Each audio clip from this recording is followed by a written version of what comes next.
Hi, it's Dave. Recently, I've been doing more long-form interviews and sharing them on this channel. I treat them more as a discussion and trying to get to know the person rather than a rigid interview on a set topic.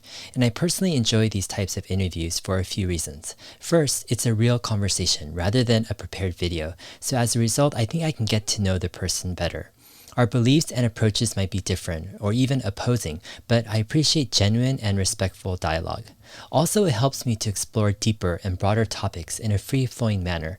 I usually don't have many notes and I go with the flow, and as a result, I'm always learning something new. Overall, I look at these conversations as more of an ongoing dialogue as I wrestle through issues and learn together with you. Yesterday, I was able to interview Stephen Mark Ryan from the YouTube channel Solving the Money Problem. His channel mostly focuses on Tesla and investing.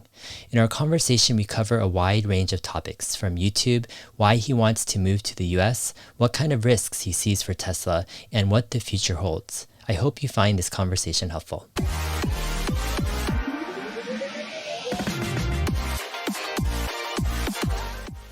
All right, I want to welcome Stephen Mark Ryan from Solving the Money Problem to my channel. How's it going, man? Excellent, Dave. Pleasure to be here. Thanks for having me. Yeah, thanks for taking the time out and generously just being open to chatting, about Tesla, but about other topics as well. Can't wait. Yeah. So I'm curious, your channel, I think it's a few things. It's unique. It's it's blown up with, just your videos and Tesla.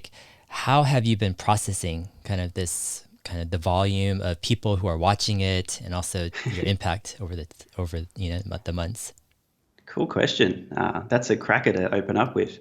It has been an interesting thing to process because this whole channel a year ago didn't exist. I'd been in the jungles of Peru trying to figure out sort of where to from here after working my face off for a few years in a business and taking a sabbatical / retiring. And I realized I wanted to produce content for YouTube, but I had no idea of the scale of interest that would be out there for Tesla-related content. So, yeah, the second video I posted was Cybertruck is engineering genius, just trying to explain why the vehicle looked the way that it did. I hadn't really seen any people making the same connections, and was kind of yelling at my screen, reading comments and things here, going, I need to I'm just going to make a YouTube channel and try and explain this, and then pivot to a bit more to finance stuff. And yeah, I was just blown away that the second video that I posted really took off, and thousands of subscribers coming on board every week. And from that point, there's been a really consistent interest, and it's been awesome to see a lot of other YouTubers spring up too. But it's very hard still to process the number of people that are out there that are interested in this content. I read all of my comments, and it's really interesting. I have an amazing advantage, I think, as a Tesla investor, to have this way of just collectively almost taking the temperature of sentiment of a certain style of investor in this company, just sort of trawling through that. So I feel very grateful to have that opportunity as well. And it still blows my mind how many people are watching this content and the other channels out on YouTube now. It's amazing to see that there's tens of thousands of people just desperate for an insight or an idea or a perspective on this company. So yeah, still haven't finished processing it, to be honest. Yeah, I mean, for myself too, it's just to put the number of views to actual people, and yes, to really connect with that. I do something where I kind of just meditate and try to embrace the people who are viewing, yes. Trying to have some type of metaphysical connection in relationships. I actually relate to the way that you're saying that, because I've spent a lot of time just to myself, just trying to imagine the number of people that are watching a video, or as a real number of people, just mentally, and then to just try and not sort of so much be like, oh, that's 10,000 or 100,000, but actually try and think of the individual people there and be super grateful. It's a constant battle, I think, to maintain perspective along the way, because things just keep growing and growing sort of as I keep creating content. And it's, very hard to sort of really put that in perspective. There's more people watching the YouTube channel now, an average video I post, than lived in the town that I grew up in, which to me it still doesn't really compute. It's like trying to think of a gigantic number in terms of the scale of the universe or something. It's just still a bit hard to compute. Yeah, exactly. On purpose, sometimes I'll do this a random Zoom call with a person or a few viewers, and I've seen you do that on your Twitter calls and stuff as well. and it's mostly for me, because I want to keep in touch with my viewers and just hear them out. Yes. And so totally get it. Were you did you have your eyes on YouTube before all of this? When did YouTube pique your interest? Because you must have saw some opportunity, right, with kind of videos. No, actually, no. It's quite funny because I am typically quite opportunistic with my investments and career and stuff. But So a bit of the backstory, I'd started a finance business after working in a career as a designer prior to that, and I was totally dissatisfied. It just wasn't challenging, wasn't interesting to me. Began investing in real estate, did well enough that I was then able to pivot into a finance business. I did that for a few years and loved having the freedom and taking control of my future, but something just didn't quite feel right. It's a very long story, but I eventually got to a point where I needed to take a step back and just try and figure out like where to from here. Why is this thing that I thought I would love doing and I find so satisfying in some areas somehow sort of draining my energy? And so long story short, I ended up in the jungle doing ayahuasca, some ceremonies in Peru with a shaman, just trying to get some clarity on where to from here. And I realized I have a life sort of overarching life goal of having a positive impact on 1 billion people. And so I was thinking during these ceremonies, how can I start along that journey to really start impacting more people than just, a few dozen in my personal life? And so I realized that a platform like YouTube was the way to do it. But it was never me noticing an opportunity about Tesla content or anything. During those ceremonies, I thought of a few different topics of material that I would like to discuss, stuff that I thought I had some valuable knowledge on.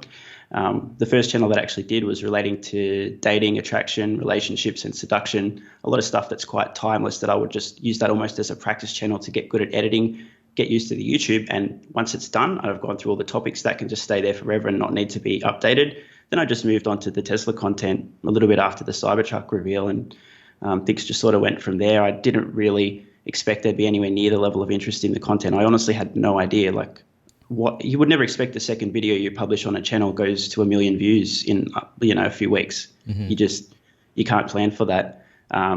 But it's really amazing to see that there's so much interest out there. But YouTube at this point in time, I'm just trying to pursue that mission of having a positive impact on as many people as I can. And I know lots of people watch my content and just go, yeah, whatever. Some people find it entertaining, but there's a few people that really, really connect on a deep level, and that's what I'm sort of aiming for. So even if there weren't a huge number of people watching the channel, I'd still be ticking along, feeling very successful, because my goal isn't sort of the result. It's just the process of actually just putting that knowledge out there and trying to help people shift their thinking, etc. Yeah. I mean, I resonate with, like, for me, my main goal isn't per se the views or the subscriber count, or per se. It's like I had this kind of realization, or kind of this urgency the past few years where, like, I don't know how long I'm going to live. I have kids and I don't have a lot to pass down in terms of like materials or resources, because I haven't shared as much as I needed to share over the years, like digitally.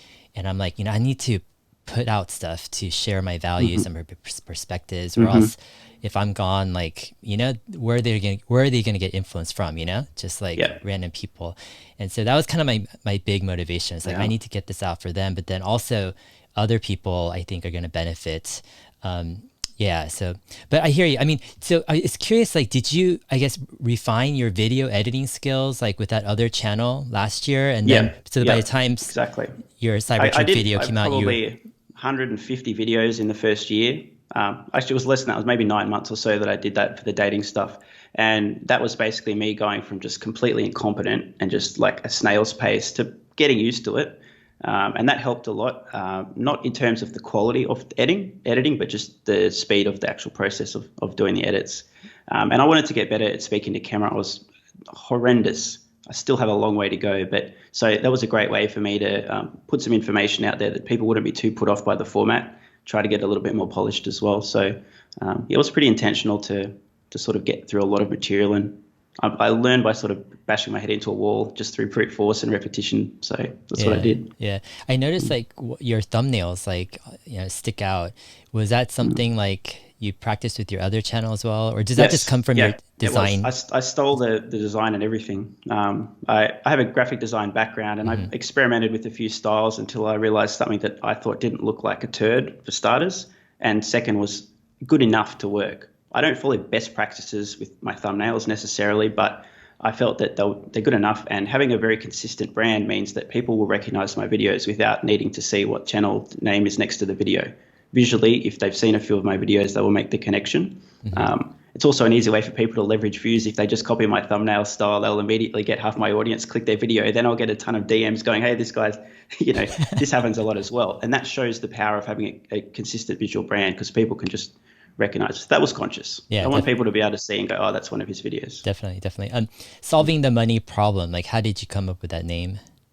Yeah, well, there was just basically a way for me to share my journey and my actions and my thoughts around how I am and have solved the money problem for myself. So I didn't really want to spend too much time thinking of a particularly fancy name. And years ago, when I was in my early 20s, one night I was contemplating with my friend Mary Jane, just thinking about what should I focus on in the future. What are the main things to focus on as a young person sort of starting their studies? And I realized that the first thing to solve was make sure that I'm happy and have a feeling of meaning, this kind of stuff. Just be good here first, then to focus on health, because if you're, happy and healthy, that's a pretty good foundation. Then focus on money. And the way that I phrase that was solving the happiness problem, solving the health problem, and solving the money problem. And so I just took that from 10 years ago, and there's the name. Wow. Yeah, that's actually kind of fascinating because like personally in my journey, like in my 20s, I was really focused on like my personal kind of development, kind of making Mm-hmm. sure I was like in a place of wholeness because I grew Mm-hmm. up with kind of a messed up childhood and past myself. And so it took me a Mm-hmm. whole decade to focus on that. And Mm-hmm. then, yeah, health became like a bigger issue or bigger focus of mine as well. Cause I'm like, okay, what's the next thing? So like in my Mm-hmm. 30s, like health was a big issue to Yep. focus on. And then also after I got married, I'm like, hey, finances is going to be an important role, to play. Yep. We've got to, Yep. you got to fix this or solve this issue.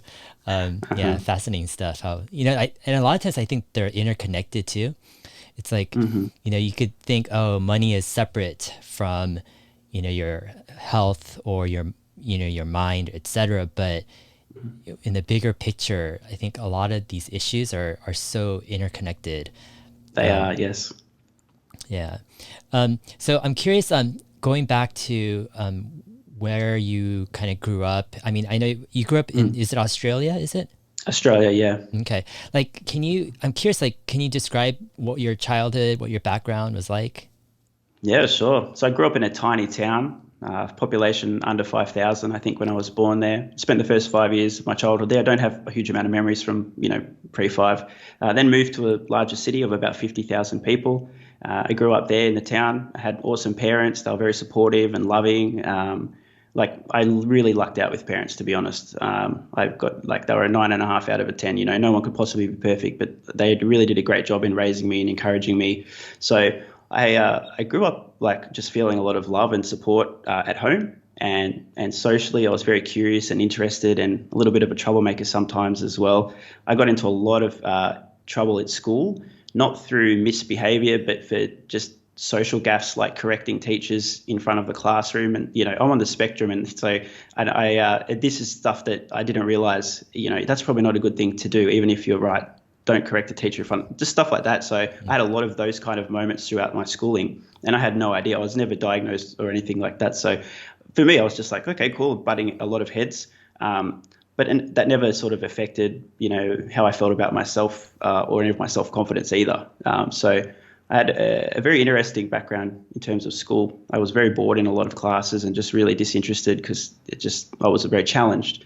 But the things that I was very interested outside of school, I was obsessed with and always hustling as well. I started doing sort of arbitrage where I'd buy snacks that had cards in them and realized I could make more money buying the snacks, throwing the snacks in the bin, and then just reselling the stuff inside. So I had lots of little side hustles going on through my early school. And even one of the most strangest things that I ever did, I never expected I'd be sharing this story, but just an example of my hustling. I actually created a gigantic tube with a cutout hole for people to deposit coins in and called it Stephen's GameCube Fund, and we took donations to import a GameCube from the United States because it was a Nintendo GameCube, for the people that don't know, because it was going to take about a year to arrive in Australia. And I got the entire cost of the thing in donations at school and then rented it Wow. out to people and made my money back on top of that as well. How And old, everyone loved me because they got to play this Nintendo. how So, old were you at that time?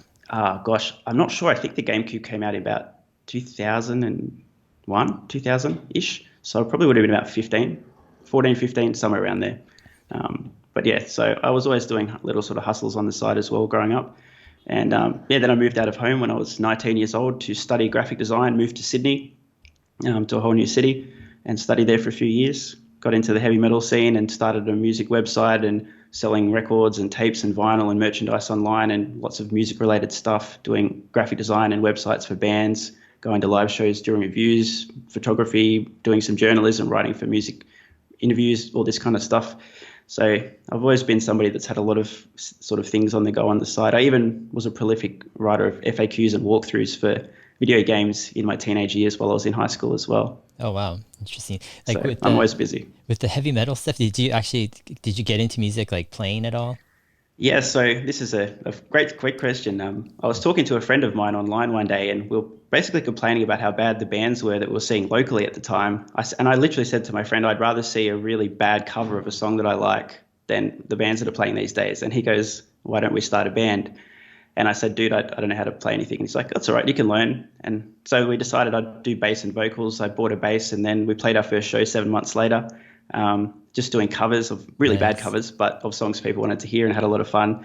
I did that and then started another band for a little while, but I was more on the side of doing reviews and interviewing bands, and I had a big sort of website where people would go to read reviews of albums, and was very good with SEO. So Nice. yeah, it was fun though. Very strange crowd of people, but it was fun. How many viewers would it take for asking you to sing on your show Oh for you to no, actually do I'm it? happy to show people some of my singing. It's more Really? like vomiting up my internal organs. It's like guttural growls and stuff. But there's floating around there. I'm happy to show some. Really? There's footage from those first shows. Had hair down to my ass as well. Yeah, that's awesome.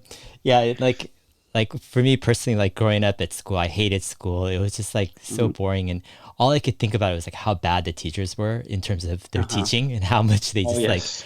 didn't get it and were just so just out of it. And I was always sitting in the back of the classroom, just like Hmm. either dozing off Or, because if I yeah. talk with someone, I get in trouble, etc. Hmm. Um, Hmm. but do you think like that type of, I guess, anti kind of following or anti just going along with it, like not being afraid to per se question even authority.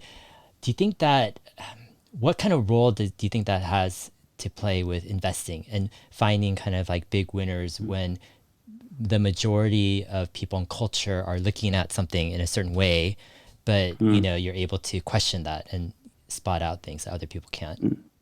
I think being able to basically to not be a sheep is a huge advantage in life in every area, whether it's your health practices, like how you carry yourself, the way that you view the world, how you invest.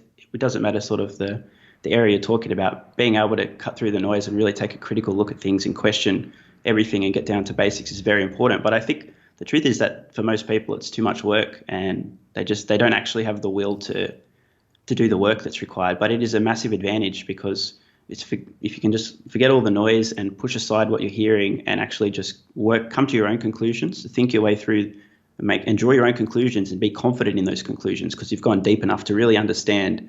It's kind of like shining a torch in all the dark areas of your understanding until you've illuminated every last little nook and cranny, and then you can make your own decision and not need somebody else to do that. It's unfortunate being a YouTuber, knowing that there's a lot of people that watch the content that I produce that don't do that. I try to remind my viewers as much as possible to really think for themselves. Every video I have also in the description tells them, think for yourself, don't be a sheep. And I really think it's important, but I don't think a lot of people actually want to do that. It's much easier just to kind of find somebody that you kind of trust and then just, okay, I'll just believe them or think what they think and not really know why. Yeah. I mean, I find that also like, that's one of my big values of kind of independent thinking, kind of trying to figure out things on your own. But the more like over the years, I realized like in some ways it's not something that's easy to pick up, especially if you've grown up 20, 30, 40 years of your life following orders, complying Yes. with the system. And Yeah. it's like think about like going through like even school, just sitting in your chair all day long for 8 hours a day, told to just Yeah. not say anything, right? And you're trained like that for 20 years plus, and then to all of a sudden think that you can learn how to think out of the box and question Yeah. things. It's like, yeah, that's a It's rough a pretty one. tall ask. Yeah, Yeah. exactly. It's one of the reasons Yeah. why like I'm hesitant to send my kids to like a public school, where they're just sat down and told to be quiet. Um, Yeah. yeah, So interesting. you teach your children homeschool? Yeah, so we have Oh, awesome. yeah, our first is almost 6 and our second is Hmm. third. But my first is so like he's so strong-willed and he will just say anything. And if it doesn't make sense to him, he will argue and debate, right? And he's Hmm. done that ever since he could like utter his first words. And I'm the guy who's just like cheering him on, you know. And I even tell Yeah. my son, I'm like, hey, if you want me, call me David, right? You don't have to call me Dad because you know eventually Yeah. we're equals, right? Hmm. Um, Hmm. and so he's like catching on, and he's just like, um, and he's very emotional sometimes with his views, and so Hmm. like I just can't imagine him in a classroom where he Hmm. has to just shut his mouth when he doesn't agree with something because Yeah. he is a chatterbox 24/7, you know, with Hmm. everything. Hmm. And so I'm like, yeah, for his sake, you know, I mean, I don't see any other way Yeah. but to it'd be better for him just to be like play on his own, or you know, to do than to Hmm. go into a Hmm. system where they just like shut his Yeah. brain down. um, Yeah. yeah, but yeah. And also, I mean, I don't know what your take is, but I think like for me, like that is probably my most kind of precious or valuable kind of asset or skill that I find is this ability to kind of think critically, to kind of Hmm. look beyond just the surface of things. And Hmm. that's where I'm like with my kids, I'm like, if I want to pass down anything, you know, it's got to be that. And Yeah. I just don't see how sticking my kid, especially with their personalities, like Hmm. strong-willed, etc. I think some kids might do okay in a school system, but yeah, I don't know. What are your takes? What, I mean, you don't have I kids, right? agree. I mean, every fiber of who I am has been really based around my critical thinking. And if I sound like your son, I was the kid who had those encounters in school, and I didn't learn to shut up. Like if something I thought was wrong or was important, I would. I just never learned to that. It's probably not conducive to having a fun time for the next week or the next month.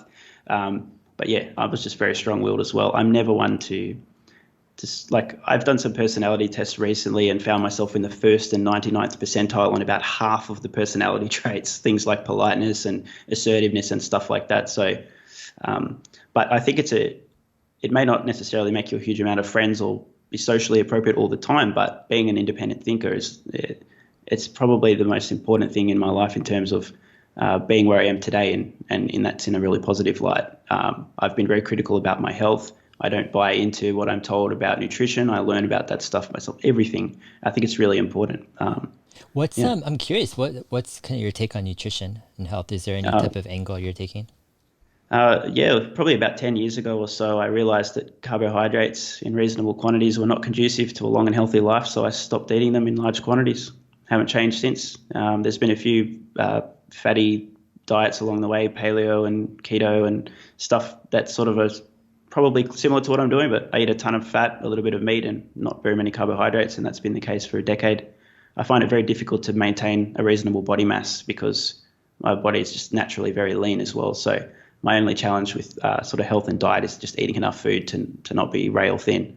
Um, yeah. Got it. That's yeah. I've been actually going down lots of different paths with health over the Hmm. years, but the past maybe 3 or 4 years, kind of reducing carbs, but also Hmm. having kind of this ability to go into ketosis whenever I want Hmm. to for a period of time, like you know, Hmm. whether it's like a few weeks or a In few like months. intermittent fasting, or are you taking supplements, or what are you doing No, to? so I just kind of like because I'm like right now I'm like 47 years old. Like after Mhm. like 30 or 35, I started to have a problem with like maintaining my like a lean body weight. I would just kind of Hmm. like whenever I would eat, I would just gain so much weight, and I'm like, Hmm. what's going on? And like no diet would help me really. So, Hmm.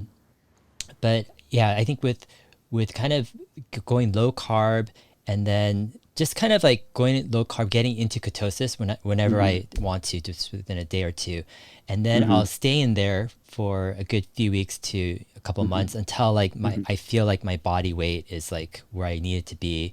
Hmm. And then I'll lax up a bit, you know. I won't Hmm. stay in ketosis, but I'll still like watch my carbs kind of and eat Hmm. whatever. But then like I know anytime I need to, I could just jump into ketosis. Yep. I think it's like it's something that I think is so new, like with science, like in terms of Hmm. really people exploring what ketosis, but also low carb can do for Hmm. people. I think it's like maybe 20 or 30 years down the road, it's going to be so obvious that it's Hmm.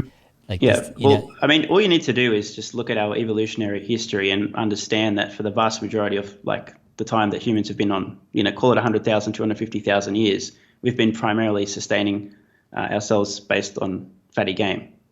Like there was a few nuts and berries here and there, but in terms of just caloric intake, the vast majority of the time that we've been a species, we've been eating meat predominantly for calories. So that's what our bodies are used to taking in. It's only since the advent of agriculture we've been able to get high concentrations of carbohydrates in our bodies. So it's kind of not surprising that putting this stuff in that our bodies haven't really evolved to take in these large quantities isn't, an ideal way to be operating the human body. But I think there's been a huge swing in I think around the 50s or 60s, maybe even 70s, with low fat became a thing. People just thought, if you eat fat, you get fat. And we're still sort of unwinding all of the damage that was done there with people just pumping sugar into products and eating carbs, and the carbs suddenly being the foundation of the food pyramid. So it will be very obvious, in time. But people, I think it's hard to deprogram people. I mean, as we were saying with critical thinking, if people are thinking critical about this, they might be looking at some of the studies and be, oh, okay, maybe these carbs aren't what they cracked up to be. Yeah, definitely agree. So I'm curious with Tesla specifically, like what got you interested in the company? Like, do you remember when that time was, and what piqued your interest, and then what you did to research things after that? So I'm an OG internet user from the bulletin board service days, and I guess I kind of somehow heard about this nerd Elon Musk somewhere around the PayPal sale, or maybe soon after when SpaceX had sort of had all the funding go in. But SpaceX was kind of the gateway into the whole Tesla world. I just became fascinated about this Elon Musk guy starting a space company and what SpaceX were doing, and then I heard about Tesla. By the time the Roadster was sort of unveiled, I was paying attention to the company, but it wasn't until the Model S unveiled where I really took notice. That was a point where I realized, because I'm very interested in stuff like the exponential growth of technology. I'd read The Singularity is Near and things like that a while ago. So I started to notice and realize there was a huge amount of potential in EVs, and that Elon was pretty smart, capable of executing. By the time the Model S was released and we started seeing reviews about basically the best car ever, that was a point where I just really took notice. But I was investing like every cent that I had in real estate. My goal was to run out of borrowing capacity, so the banks would no longer lend me money, quit my job, start a business, and then for 2 years I wouldn't be able to buy real estate because I would need financials from that business. No bank would give me money. Then I would invest in stocks, and Tesla was first cab off the rank. So had I not been investing in real estate, I probably would have started investing in Tesla around 2013, maybe 14, just wanting to see a little bit more of the Model S ramp. But from 2016, I was just all in basically, and since then every dollar that I've had effectively has gone into Tesla stock. Interesting. So, bulletin boards, like back in the day, like what type of bulletin boards? To be honest, illegal pirated games mostly. I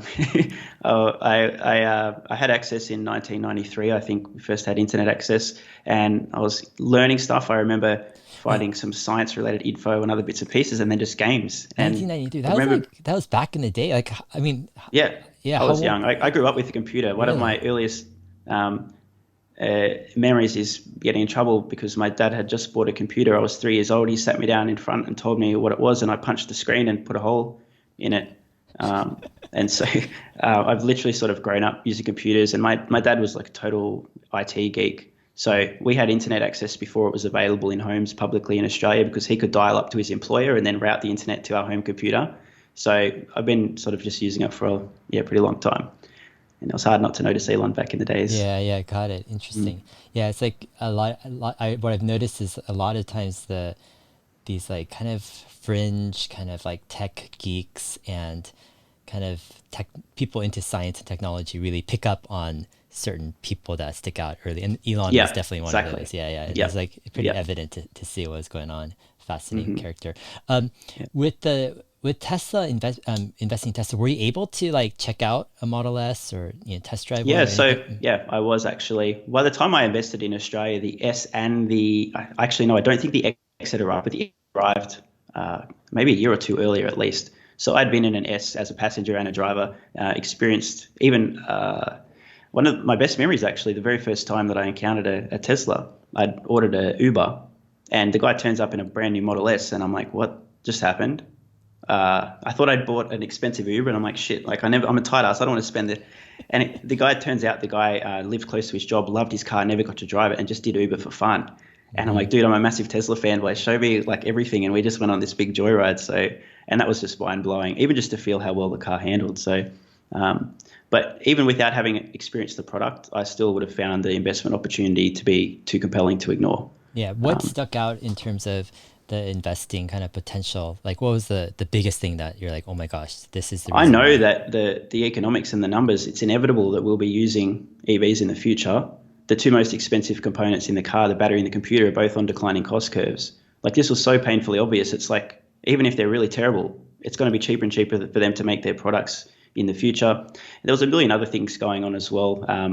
Probably part of the thing that really pushed me into Tesla is not only seeing the future, but then seeing Elon and his ability to execute and realizing that he's going to drive the company towards that inevitable future.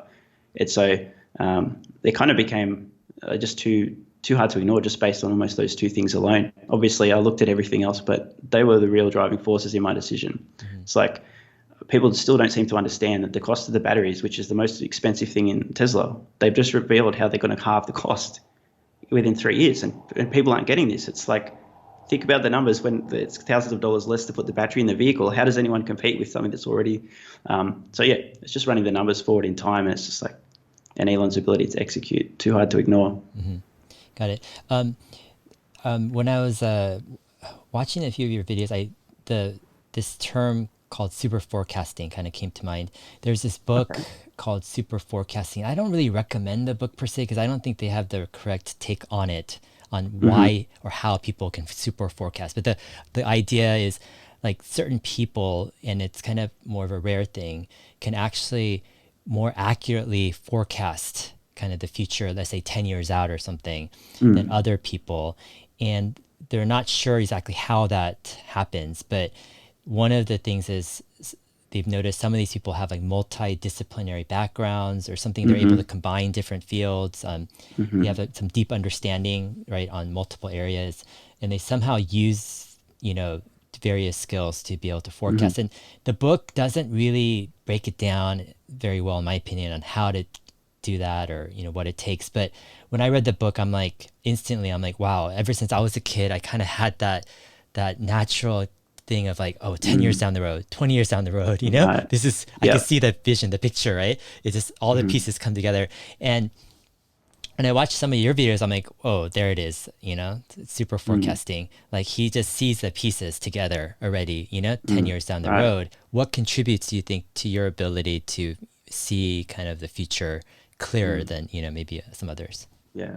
Yeah. So I haven't heard of the term on its own, but I definitely understand. I think I do have a little bit of an ability to see things differently. Part of that's just the way that I am, my nature, sort of question everything. Part of that probably being on the spectrum as well. And I think part of that's just the interest that I have over time. I'm a total science nerd. I mean, I've studied the cosmos from the atoms up. I really mean that. I mean, we can get down to the quarks, gluons, and leptons, all the way up to, talking about the entire cosmos itself. And so I think that because I've had an interest in certain, basically have a ground up understanding of the way things are, and kind of am able to put my emotions to the side a lot and just look at the numbers and really kind of with a scientific sort of mindset work out what is the most likely conclusion. I think that helps a lot. Um, I think it's just being a little bit of a weirdo in the way that I think about things and a bit different. And being interested in stuff like the singularity and exponential growth in technology, I can map that understanding onto opportunities. I think most people that see Tesla don't probably see Tesla from the same way that I do. I'm thinking about cost curves, growth, all of this sort of stuff, really big picture stuff. And I think a lot of people are coming at it from a very different place. But yeah, Hmm. I don't know how to convey how to think that way, but that's sort of how I'm wired just by default. Yeah. I couldn't be Like, any other way.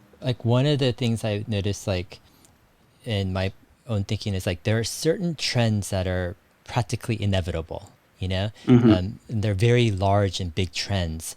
And then there's Hmm. certain other things that are more like less like you're less sure of exactly when it happens, how it happens, etc.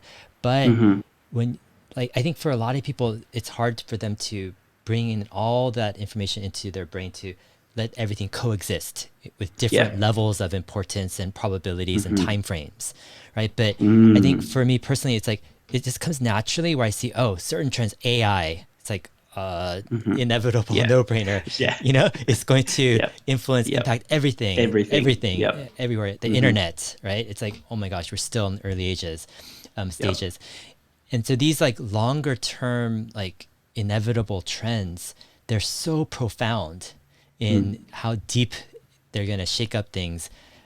and they're not being really talked about at length, but they're inevitable. And that kind of is the underpinning of all these other kind of smaller or more short-term, to medium-term changes. But when you understand the more inevitable long-term undeniable trends, and truths out there, then it's like you can interpret more of these like, more local short-term things a little bit easier, right? You're not as Absolutely. thrown off. But I Great noticed insight. I noticed like you kind of rely, it seems like, on kind of some longer trends, longer view, right? That dictate some of your Yep. short-term interpretations. Oh, 100%. I have a very, very, very long-term view with all my investing. Even going back to the first apartment I bought in Sydney in 2010, I consciously decided not to buy an apartment with a car space because I knew in the future that car spaces would be useless, and most of the car spaces in the area I was looking at weren't able to be turned into anything useful. They're in the middle of, it's just, they're not going to be able to become like extra housing, etc. So they would have no value in the future. And so I've always just had a very long-term view of when I'm making at least investment decisions, about where things are headed, and that's kind of guided my decision making for the last decade plus. I remember somewhere you mentioned how you don't really watch much TV or media out there. I'm curious, like, can you explain that whole evolution of how you got there?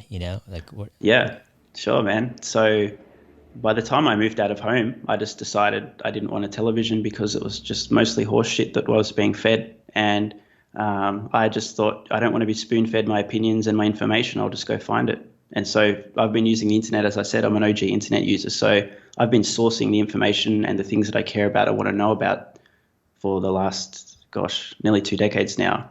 And so I don't know anything about most popular culture. And I'm seriously, like, you would be surprised. I discovered the Kardashians like 2 years ago.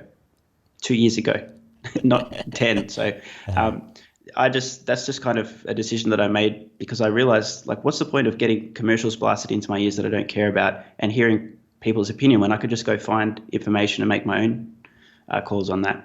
One of the best decisions I've ever made. I occasionally will watch a little bit of something on Netflix, like maybe once a week, 1 hour of Netflix, and a movie or two every year, maybe. That's about it.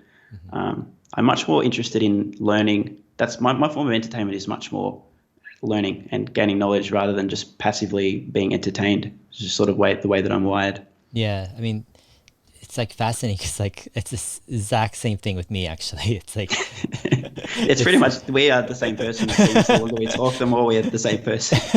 There's so many times that I wanted to jump in and say that's just like me too while you've been talking, but I'm like, so there's even more than meets the eye. Yeah. It's like I mean, it's so like, actually it's so rare to find people who actually aren't glued to the TV or to media, etc. Like with my 2 kids, like I have everyone I know with kids, like their kids are glued to the TV, right? And like we don't even have a TV at our house, right? And it's like Nice. I'm like, I don't even understand how, like, partially I'm empathetic. I'm, okay, kids, for them I can understand. It's a babysitter half the yeah, time. exactly, right. I understand why, but for me, I'm like, a TV at this age and all the programming, right, that's fed to these kids and everything, it's programming their minds. It's teaching them how to think, how to process, how to view and analyze the world, but it's also teaching them a passivity where they could sit back on their butt, do nothing, and have this entertaining, fun time. And that habit becomes a value system, kind of a whole world view where they get positive value. That's just how you expect. Exactly. You get positive value for sitting on your butt doing nothing, just looking at a screen, right? And it's like, am I really wanting to, leave a legacy to my kids like that? It's just makes no sense at all to me. But yet the whole world seems to be like, not just okay with that, but in love with it. Fascinating stuff. It is fascinating and troubling at the same time, to be honest. Yeah. I mean, for me personally for me as myself, like I'm not against, watching TV or, watching a movie or whatever. Like I'm like, I'll watch whatever I want to watch. It's just that I have more interest in learning, It's like, I get value from it. I see the potential when I'm like researching a topic, I'm learning, I'm discussing. I'm like, wow, this is it. This is like 10 times, 100 times better than passively watching some, lame show on Yeah, TV. exactly. Yeah, but yeah, I resonate on that, man. Same person.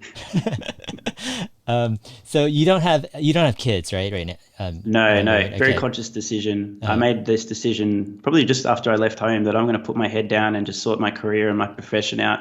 I have the benefit of being male, so I don't have a biological clock ticking as women do. So I really empathize a lot with women, like women who want to have a family. That's probably life's most important problem, and they need to solve that by their 30s, mhm. probably on the earlier half, to really be able to do that and have healthy children, etc. So I made the conscious decision years ago that I'm going to get my head down and just kind of be mission and career and purpose focused.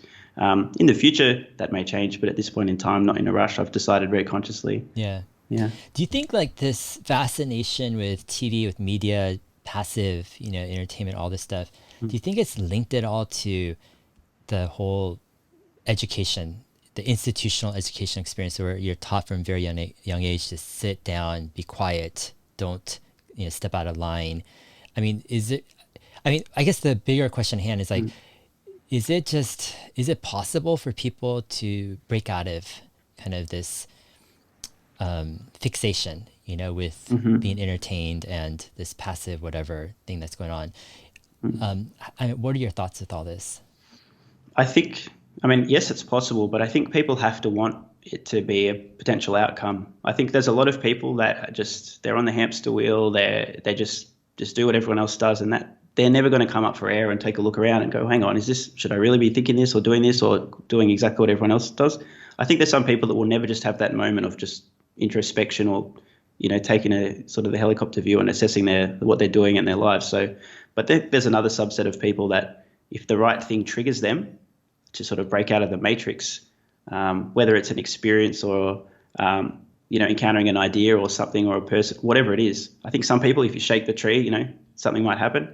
And then there's another really small subset of people that just are very independent thinkers on their own. But I think there's a very large number of people that, irrespective of how you would approach the topic, you're not going to cause them to wake up a little bit and go, hang on a minute, maybe I see things a little bit differently to the way I'm being programmed.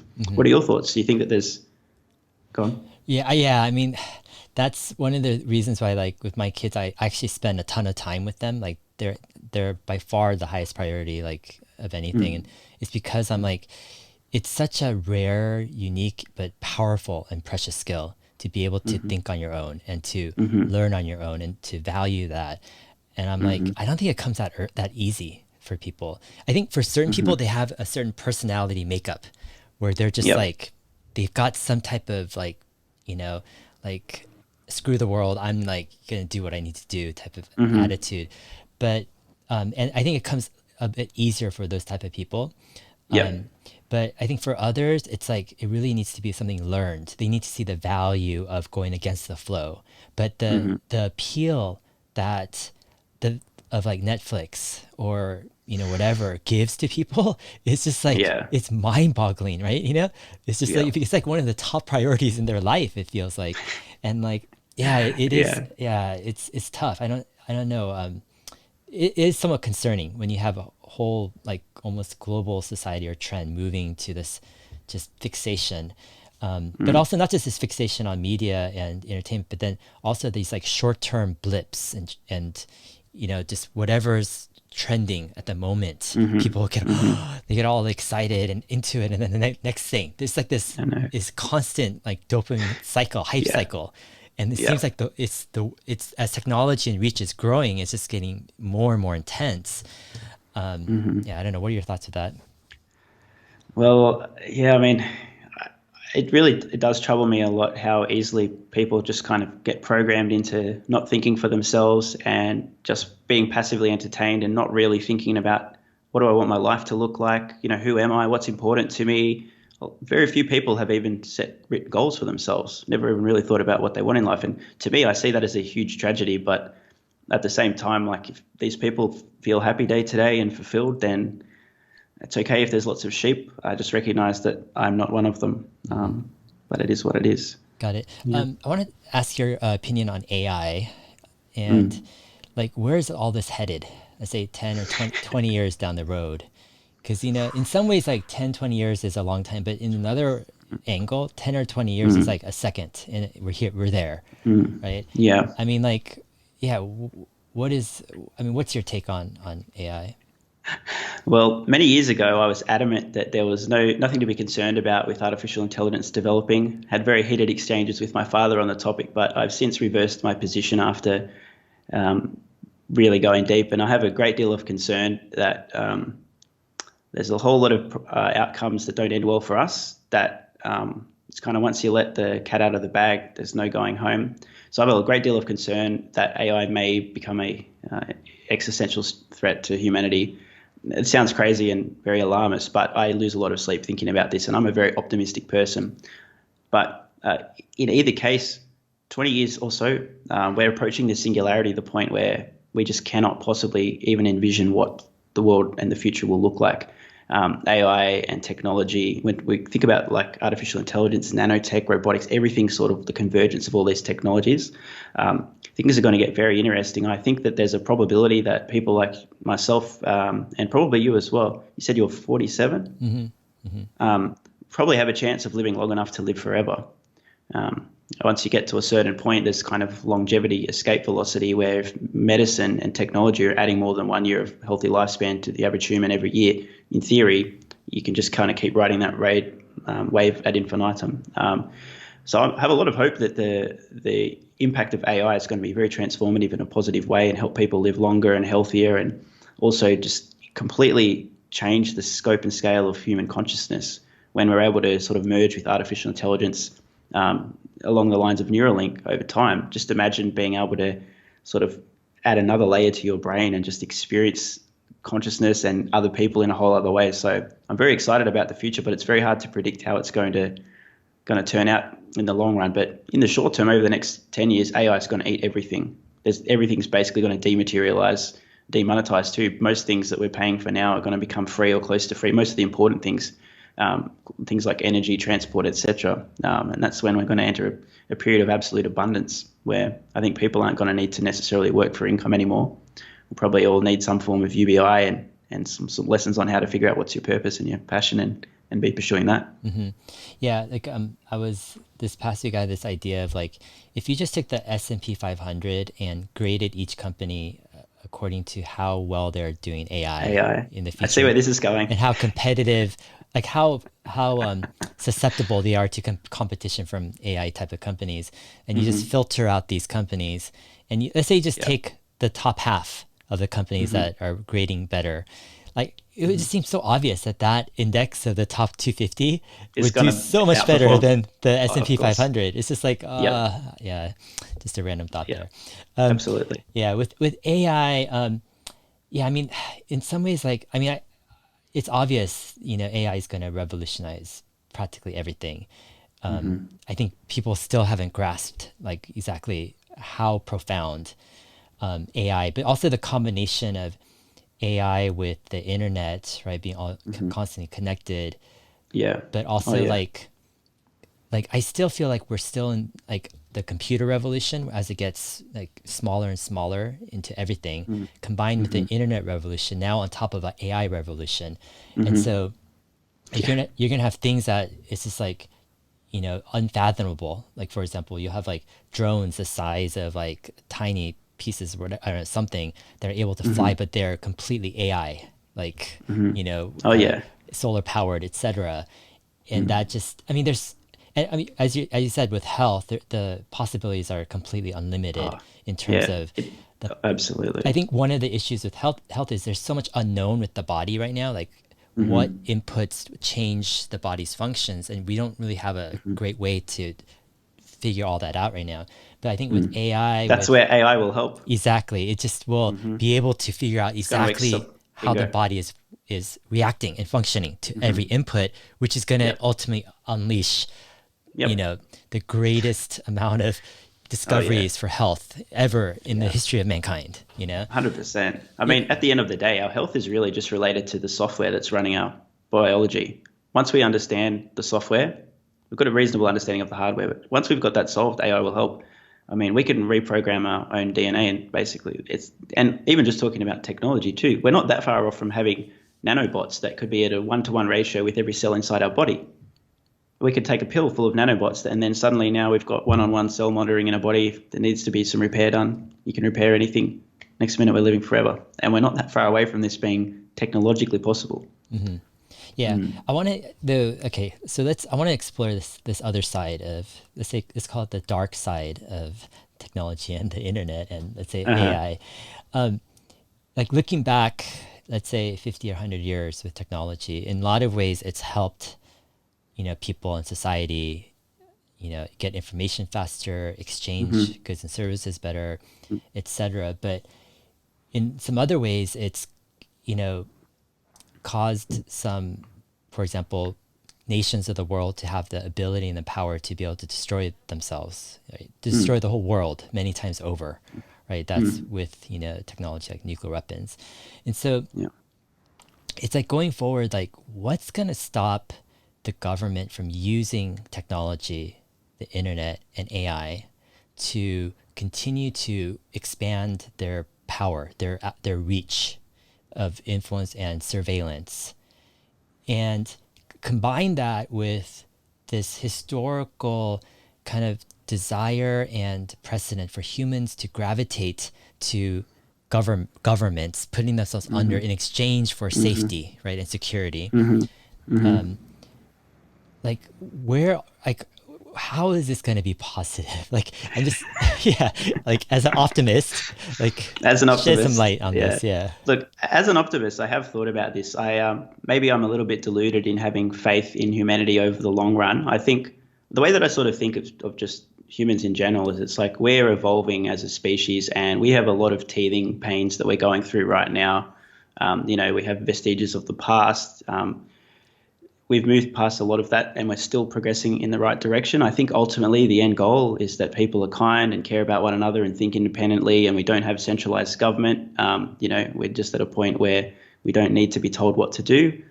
Things are working along. I think that is a vision that I have for the ultimate future. Maybe it's not super realistic, but I cling on to hope and optimism that people won't allow governments to get to the point where we're having that sort of a scenario.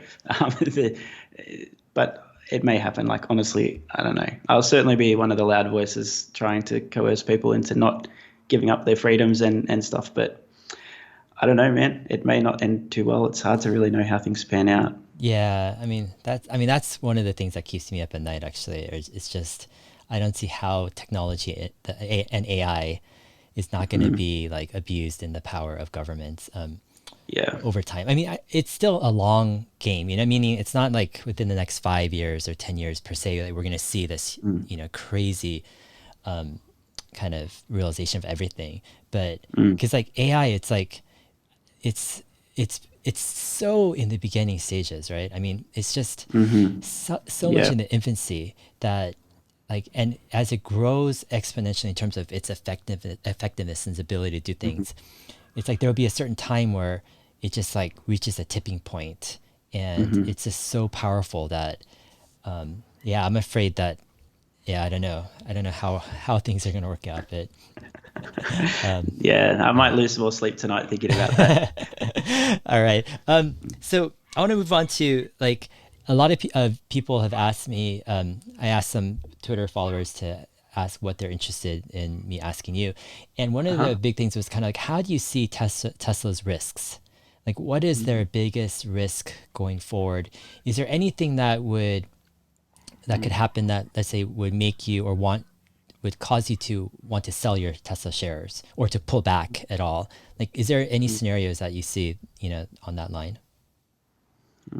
Short of Elon Musk disappearing or having some neurochemical changes where he starts acting like a completely different person and making poor decisions, I don't really see it. It's kind of the point where Tesla's at now with the culture, the engineering prowess and talent they have in the company. They're in cruise control. They could just let the foot off the gas, so to speak, and just coast and still probably win this decade. I think that Elon Musk being at the helm and being competent is going to continue to allow them to accelerate their lead even further. But it would really take something serious for me to reconsider from where I'm at now. It's like somebody gives me a photograph of a ball moving through the air and gives me the shutter speed, and I can reverse engineer where the ball's going to land by just having that one image. I can see the ball now frozen in time, and I can see where it's sort of landing, unless just there's a extinction level impact event or something. I really don't see a huge amount of risk at this point, and it sounds almost deluded to say that, but I've dug as deep as I can possibly dig. I mean, you can pull some doomsday scenario and goes, oh, what if somebody hacks all the Teslas and they crash them? But I'm not going to dip into the hat and just pull out ridiculous scenarios like that, because Tesla aren't stupid. They'll be doing their best to counter those types of outcomes. So I'm not really seeing a huge amount of risk over the next decade for Tesla. There's just so much opportunity in front of them. They're sitting on top of exponentially growing markets, right? The EV market is exploding. The storage market is exploding. The software component is growing. Autonomy is becoming a bigger piece of the puzzle. You'd have to be really, really, really, really incompetent not to be very successful from where Tesla is today over probably the next decade or so. I wish I had a better answer for that, but I really struggle to think of actually, any reasons. Yeah, on those lines, actually, one person was saying, would you still remain, this is Mickey Musi, would you still remain an investor in an unfortunate event that Elon is not part of the Tesla team anymore? Yeah, I wouldn't see any reason to trigger a tax event by selling my shares just for the sake of it. I may not be directing as much capital into the company in the future, but as I've said, I mean, I would struggle, even if Elon Musk was no longer at the helm and I would still be struggling to find a better place to put my money today. If Elon Musk tomorrow suddenly resigned as CEO, it'd be a very difficult task for me to try and figure out where is a better opportunity ahead of me. So I wouldn't be selling my stock if Elon left the company or resigned as CEO. There'd have to be a major change in the competitive landscape or technological, something major that's just going to impact the business that wasn't related to Elon being there or not. If this was being asked 3 years ago, I'd have a different answer. But I feel that with the Model 3 ramp has ramped successfully, we can see now their ability to drive down their costs with their manufacturing techniques. The Model Y, they're integrating, the heat pump from one product to another. They're just going to get better and quicker and faster and more efficient and cheaper vehicles, more value, with or without Elon at the helm at this point. Do you see any competition on the horizon? Not yet. I mean, I'm sure there is some competition already out now, but it's way too early to call who's going to be able to compete. I think the game plan, honestly, at this stage is try to just be completely different and go for a very niche market that Tesla's not after, like super high end, like Lucid going for the really luxury market, or focus for the mini or compact vehicles, or just approach Tesla and say, can we please license your tech when it's possible, arrange a deal and just be a window dresser and just make something that looks different to Tesla, use their technology. I think that's probably the path to being reasonably competitive. And again, it sounds very deluded to say that, but Tesla has just out of nowhere, unless they can't pull off their plans in the next 3 years, completely revolutionized battery tech. What have LG and Panasonic been doing for the last 10 years when Tesla had just like this have a 3-year plan to just destroy them? I'm wondering with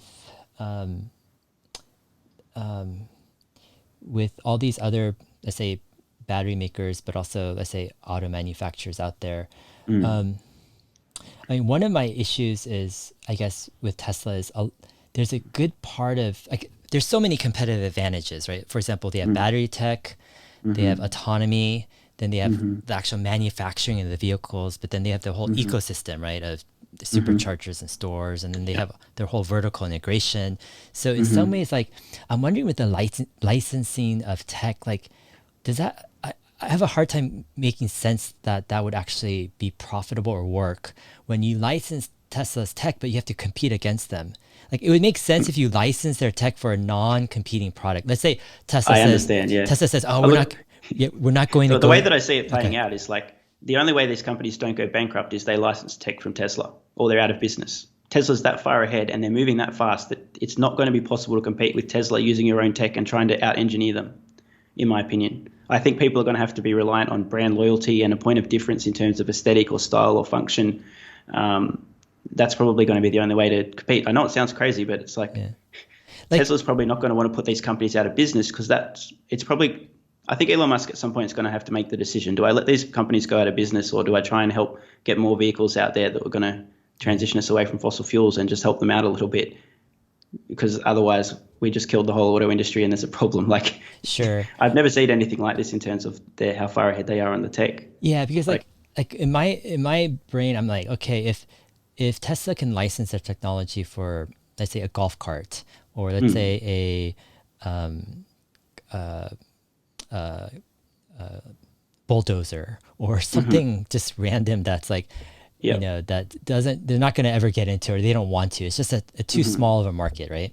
yeah, Then I could see, yeah, that company who licensed Tesla's tech with, you know, batteries and drivetrain and autonomy mm, could do very well in those smaller mm, segments. But for a company to license tech and actually to come up with a competing car, let's say a hmm sedan or a truck or SUV or yeah. whatever, to me it's like, how are they going to compete? Like, where do they make their profit? Because Well, that's the problem. I mean, but this is the outcome I see happening. Like, I don't know how yeah, they make their money. yeah, no, because Tesla is going to have to charge so much more that they just bank like trillions of dollars and end up with so much cash it's just absurd.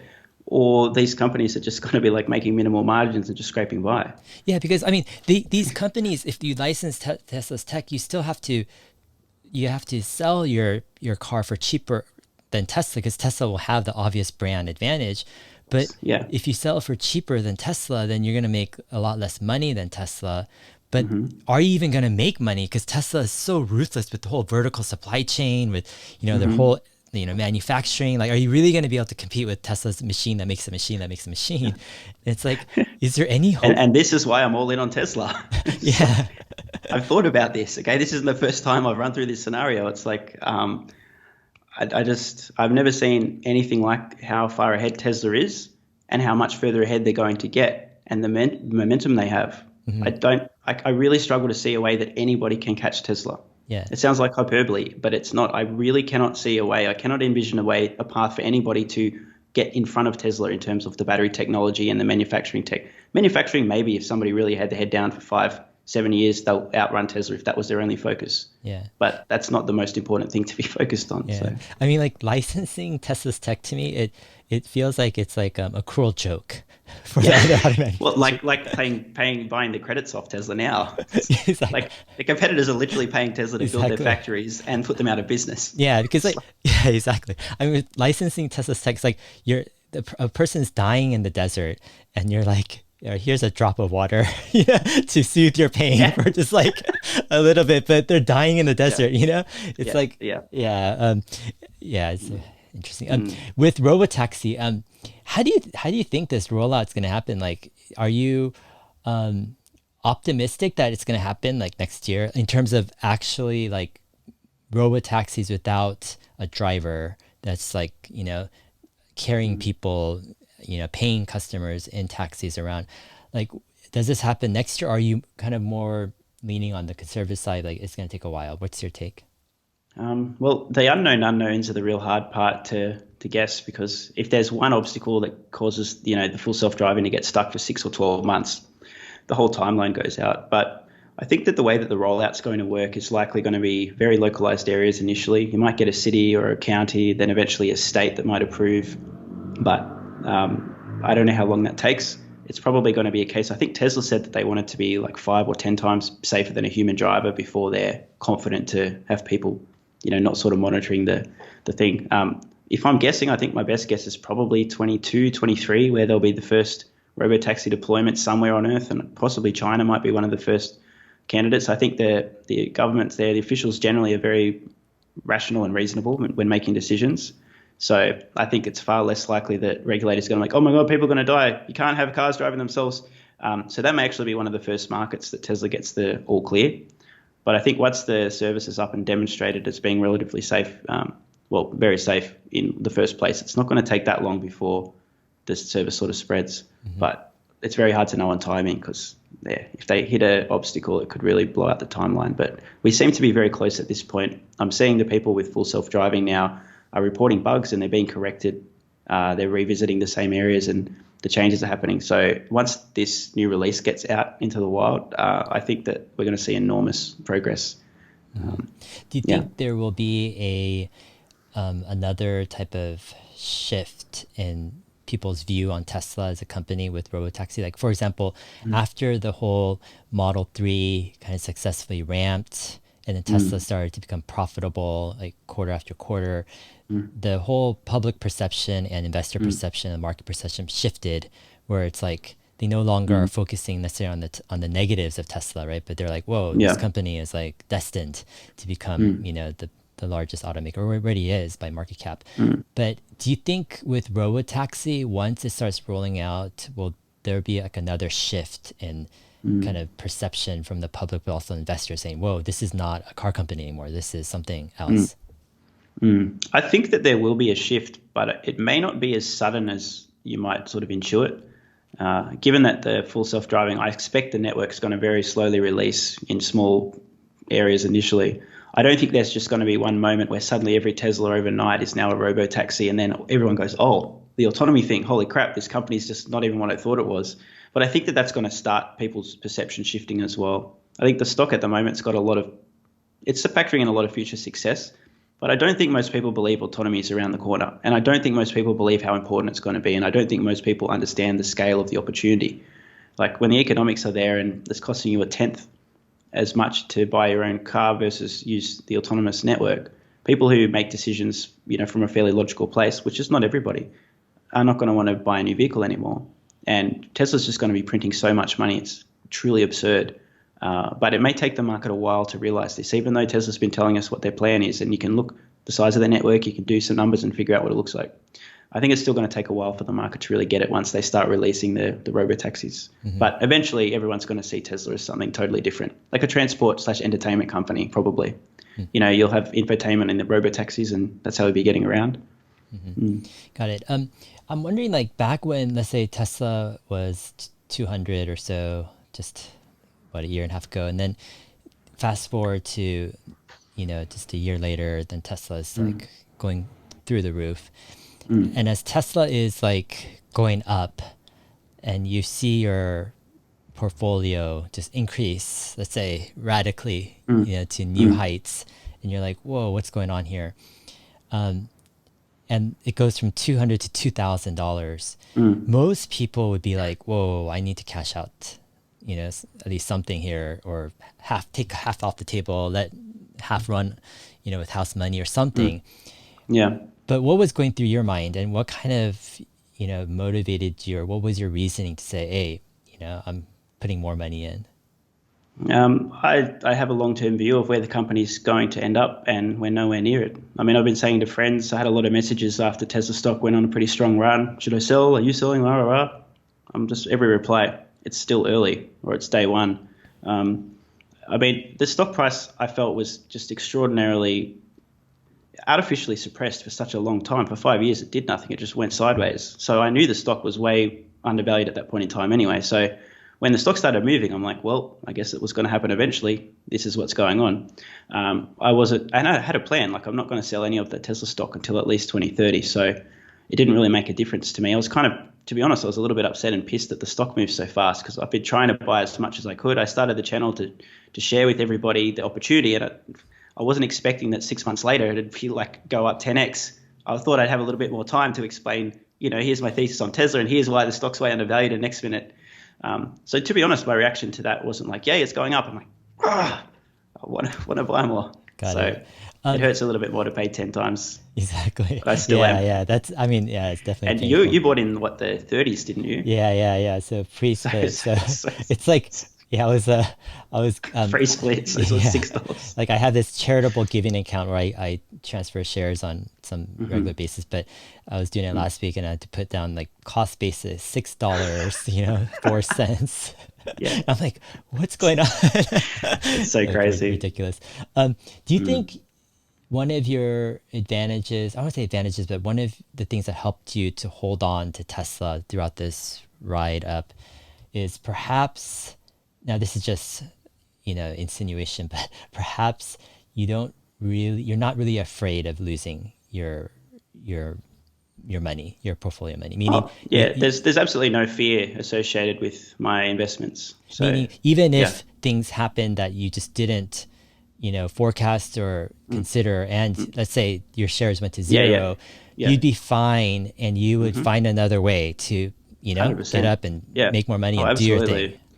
I came to this realization in my 20s. I spent a lot of time sort of introspecting, discovering who I am, thinking. I did a lot of psychedelics, a lot of meditation. I went on 10-day Vipassana retreat as well. And during that process, I really just got to a point psychologically where I'm not fearful of what might happen in the future. And if it does happen, I'm fine. I got to a point after my first 10-day meditation retreat, I said to friends, if you took everything I had, all my possessions, even my loved ones away from me, I'd be fine. It wouldn't be fun, but if I could do nothing but sit in a cave all day for the rest of my life, I'd actually be okay.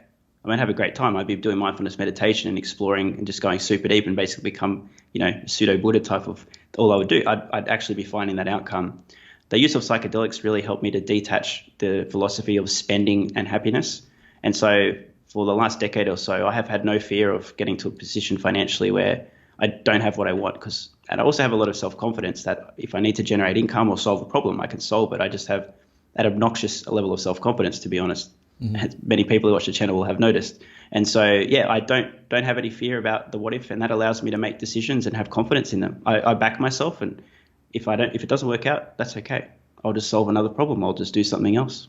Yeah. No fear, no worries. Yeah. I don't really involve my emotions in my investing. Yeah, because I noticed I picked up on a bit of that, because I think that's probably one of the things that has helped me the most over the years. Oh yeah, where you've got some serious kahunas. I think people would be surprised when if they don't know about your investing story. Please tell us, what did you do with Tesla stock? Yeah, I mean, I kind of am reserved to share a bit, because I'm like, I don't recommend it for most people, to go through to the extent that I did personally. But part of what allowed me to do what I did, and also to hold throughout all that time, was like, I'm really okay without having any money. Like, it sounds kind of crazy, and it sounds almost like ridiculously arrogant, because there is a practical level where you do need money to access services and goods, and especially people with illnesses, or if you have disabled children, or there's lots of different scenarios where you do need that.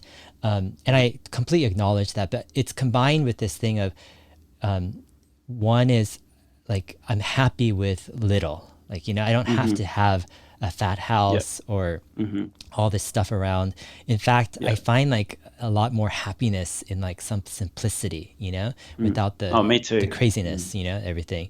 And the second thing is this confidence that making money is something that's in tech geek terms, it's hackable. Like, you can hack making money. Exactly. If you know the right things to do, the right thinking behind it.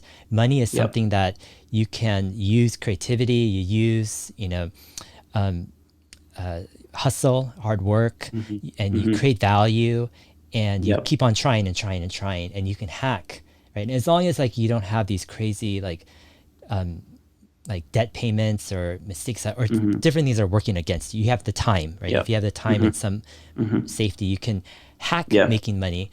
And so I have this ultra confidence in that. And so that's where it's like Tesla goes up and goes down 80%, whatever. I'm just like, well, it's like, it's not the end of the world. But then when I see certain people, like even people that are very close to me, and they would have far less shares, but then actually their financial situation is like, it's great, right? They're set for retirement and they believe in the company. I'm like, whoa, you could just let the stock run, and it would be like amazing. But then they freak out, right? When Tesla goes from 400 to 800, let's say, after Corona, and they're like, oh my gosh, I need to sell like, half or something. And then later on, they call me like, what did I do? I have a lot of those messages. I can't believe I sold, 800. And I remember even like, I was talking to a friend at that time, and I'm like, well, if you look, because I'm like, I don't really give financial advice, but, I can give you my 2 cents. This is like a friend or something. And they were kind of listing out their assets. I'm like, dude, you're like set for retirement even without your Tesla. Like, that's how, I go, how much do you believe in this company? Like, it's going to be successful 10 years down the road. They're like, oh yeah, it's going to be huge, all this stuff.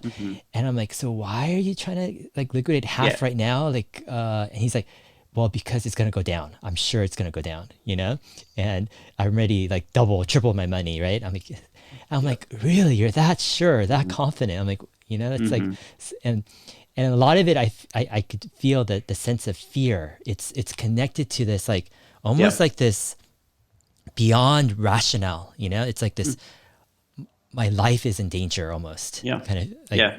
like primal fear that no matter what I say, I can't calm them down, Yeah.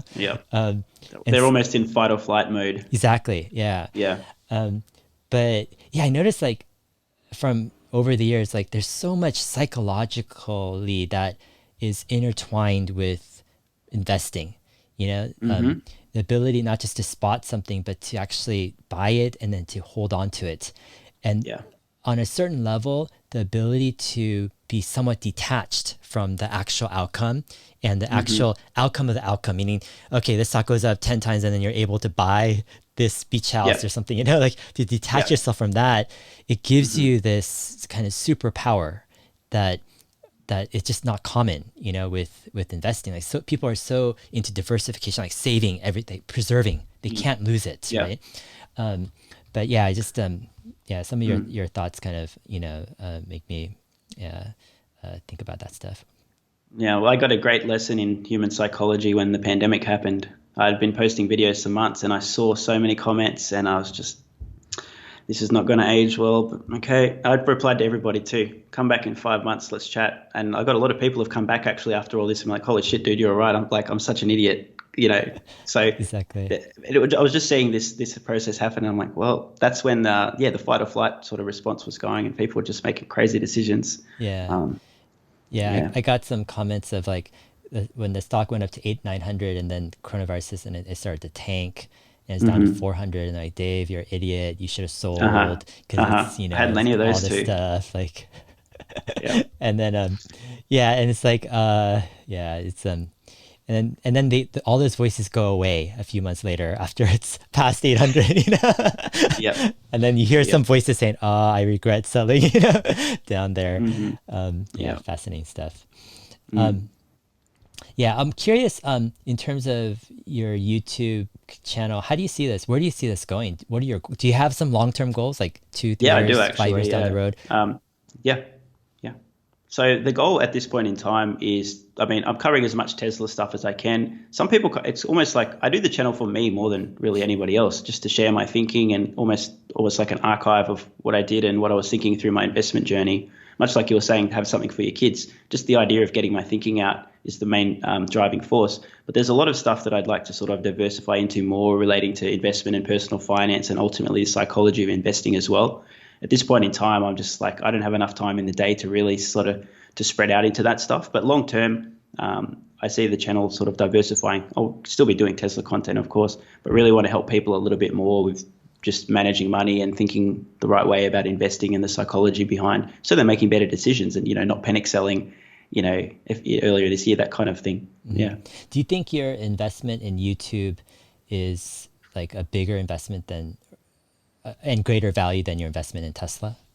Oh, by miles, by miles. Attention is the asset, no question. Attention is the asset. Everyone who's watching this should start their own YouTube channel or whatever it is. And who cares if you think no one cares what you've got to say, just start. You never know. The internet's early, YouTube's early, social media's early.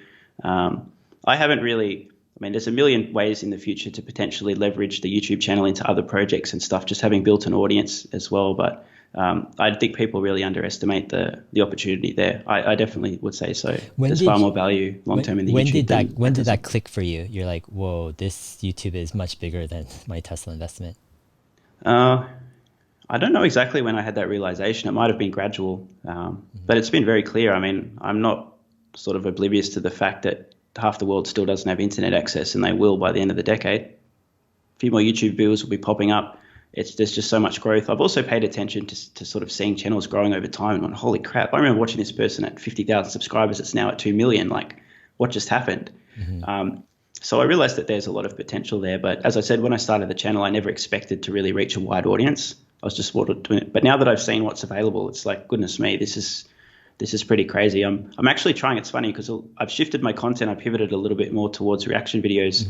A lot of people, I read the feedback and they just love them, which was surprising to me. But I've made that pivot. But another benefit is I'm able to produce more content, which is allowing me to get better speaking to camera and share my thoughts, which ultimately I'm trying to get as much content out as I can to get better at making content. It's kind of like this meta feedback loop at the moment, because I see just the enormous value in continuing to build an audience over the long term. And I love this. It's almost like a sense of community. I have like 1,000 Patreon supporters or so, and we do Q&As regularly and interact with each other. And it's kind of like this huge tribe of my people sort of built up around as well. So it's an amazing thing, and it's just a huge opportunity to be able to build a platform and reach a wide audience and share the thoughts, and being able to read everybody's comments and feedback as well is super helpful. It's great.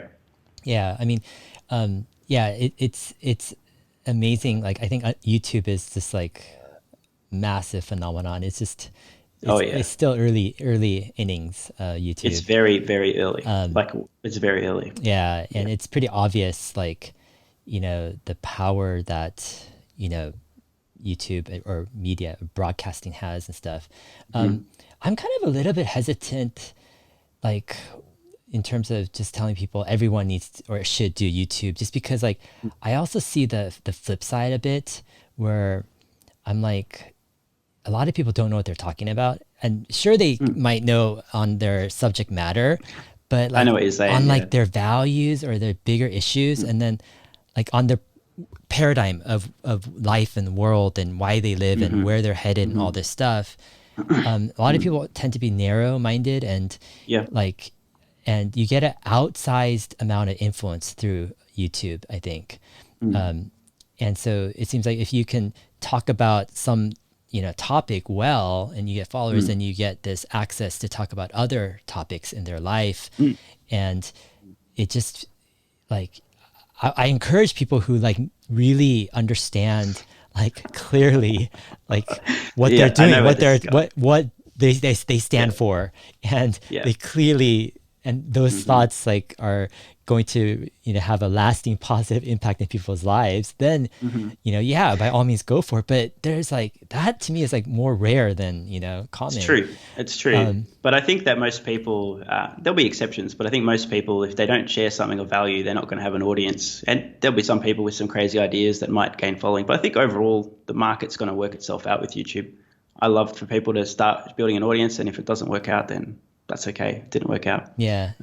But you're right, though. You can get an outsized influence on a platform like this. I mean, if I started spouting my political views now, suddenly people would be paying attention to whether I care about Trump or Biden. I'm not even from the US, right? So I understand your point about having that platform and then being able to speak about things you don't know anything about. Exactly. Yeah.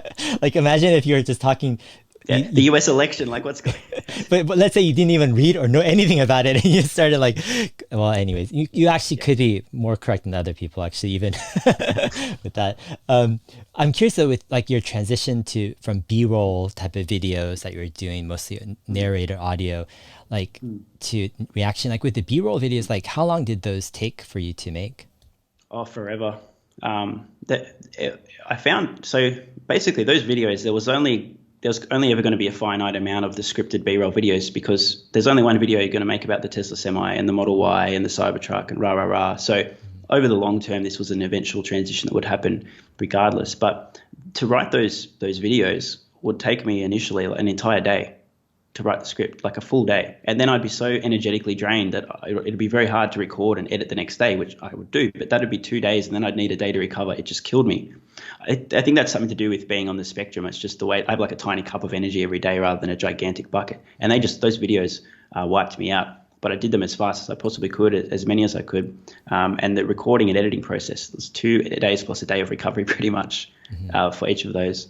But over time, I've transitioned into the reaction videos, and it's a much quicker process to produce those now, much quicker. Got it. Do you like have everything set up, kind of your camera and mic and like? I've got like a webcam and a camera that I just stick on the laptop, and off we go. So it's very quick to get set up. I'm kind of making do. I've got some bedside tables I have to put on the desk, it's a standing desk, so this thing isn't in the background wherever it is. That annoying and stuff like that. But I've got it down to a pretty fine art now, which is good. It means I'm getting better at speaking to camera and improving. Yeah.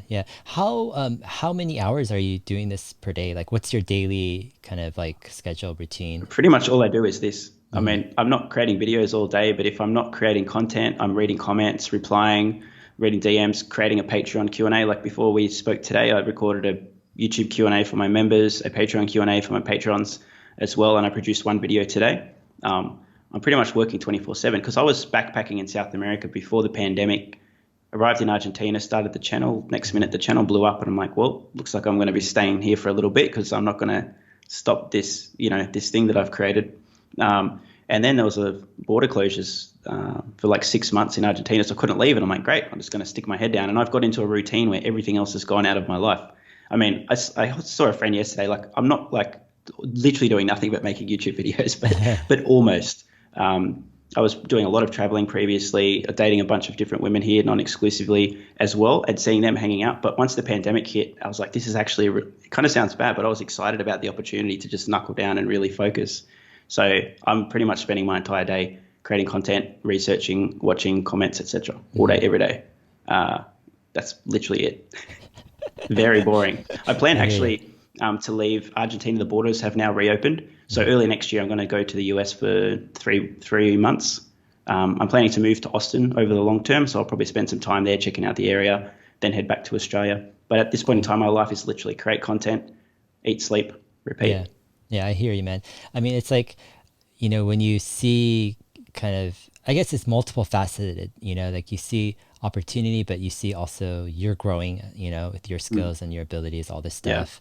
Like to go in a sense all in, it's like a no-brainer in a lot of ways. I really did too. I lost 40 pounds of body weight in the first 6 months of the channel. Yeah. I'd been doing a lot of weight training prior, and I'm like, okay, I can't keep going to the gym and doing these videos because the gym's just killing me.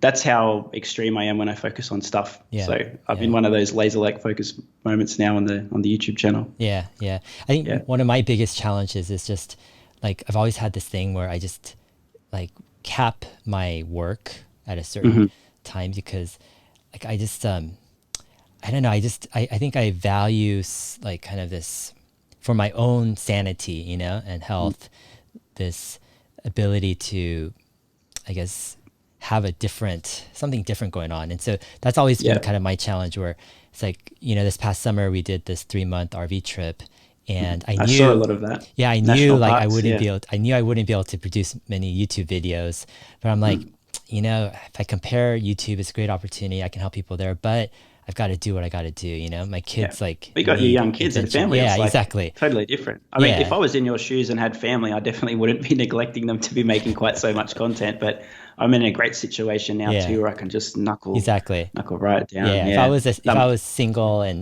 doing my own thing, like it would be a different story. I think. Yeah.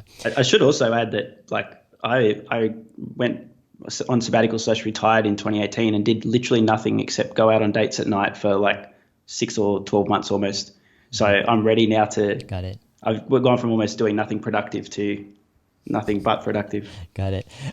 Curious to hear, like, so why the US? What's why? Just the opportunity. It's calling me. It's calling me. That's the best way that I can sum it up. And I've spent some time in California a few years ago with a friend and really liked just the culture and people, and I've spent a lot of time assessing what's available and seeing the opportunity there. It's also important, I think, for me to be able to do some content relating to Tesla. Like part of it, the reason to uproot is to actually get there so I can go do factory tours. I'll do an interview with Elon at some point in the future as well, those kind of things. So getting into the US is going to be helpful to bring some different content to people at a bit more value as well. Will you try to with your visitor visa, I'm guessing it's 3 months, right?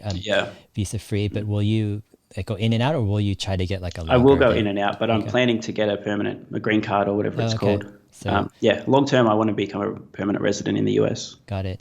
How do you look at the US from like an outsider kind of international perspective? I mean, more specifically, like there's a lot of there's different angles, right? Like one angle, you have some of the most innovative companies, some of the most interesting technologies, some of the most conducive environments for that type of growth and culture as well. But then on the flip side, you've got this growing kind of tension, politically, socially.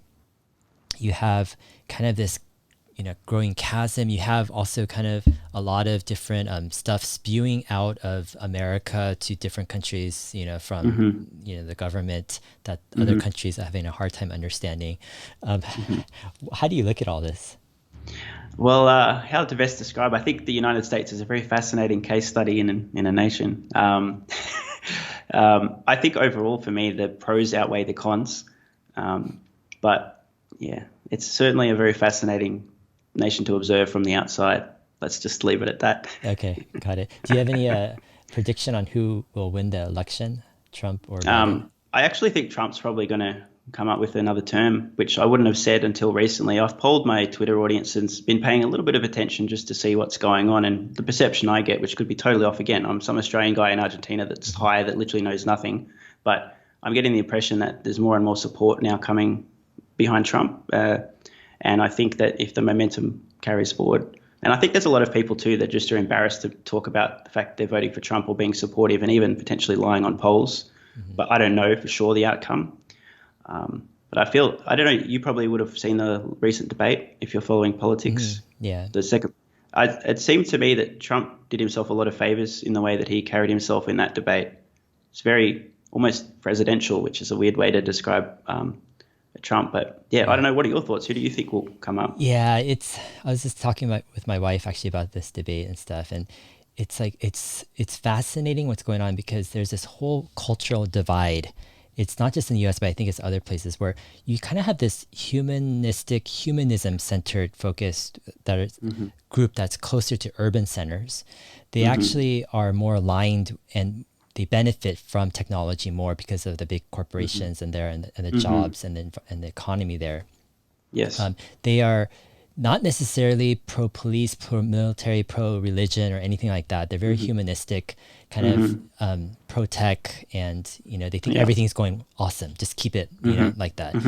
Then you have another group in society where they're not close necessarily to urban centers, or if they are close, they're more like maybe in the suburbs, but they align themselves very differently than kind of more of an urban crowd, and they are more traditional in values. They have maybe religious roots and they're pro-military because, a lot of times I think military offers an opportunity, an occupation, a decent path, for a lot of people. It's a great way to pull people up the social exactly, hierarchy. Really great way, yeah. And a lot of, non-urban areas appreciate that. They understand that. It's like urban areas, they don't really get that. And they're pro, police, etc., and pro-gun rights, etc., all this stuff. And a lot of it is they're anti-abortion because of religious roots, etc. Religion, yeah. Yeah, and I think these two groups, they don't understand each other at all. Like it's complete like foreign languages. And they talk over each other and no one understands it, right? And both sides are convinced that they're going to win the election because they don't understand how the other side could vote for their candidate because it's like the worst thing in the world that could happen. And as a popular vote, the urban population wins out, because of more population. But in an electoral college system where it's not just popular vote, it all depends on the key states that will determine which president wins. And oftentimes it's the most strategic player who understands which states, what message to give, how to flip over the key, key people over to the other side.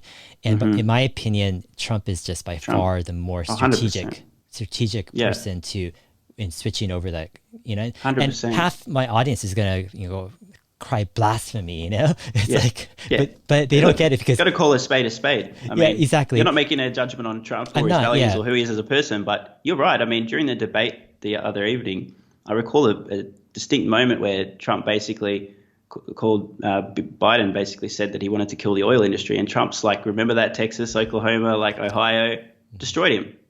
Everyone in those states who's watching that debate is like, oh, cool.